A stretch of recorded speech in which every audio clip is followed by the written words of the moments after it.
अहमदाबाद विमान दुर्घटनेमध्ये मराठमोळा cabin crew Deepak Pathak यांचाही मृत्यू झालाय। ते नाशिक जिल्ह्यातल्या नैताळे या गावातले मूळ रहिवासी होते।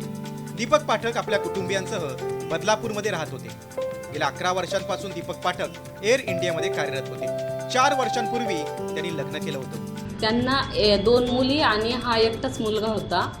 आणि आता सध्या त्याचं आम्हाला असं कळतंय की विमान अपघातामध्ये त्याचा मृत्यू झालेला आहे।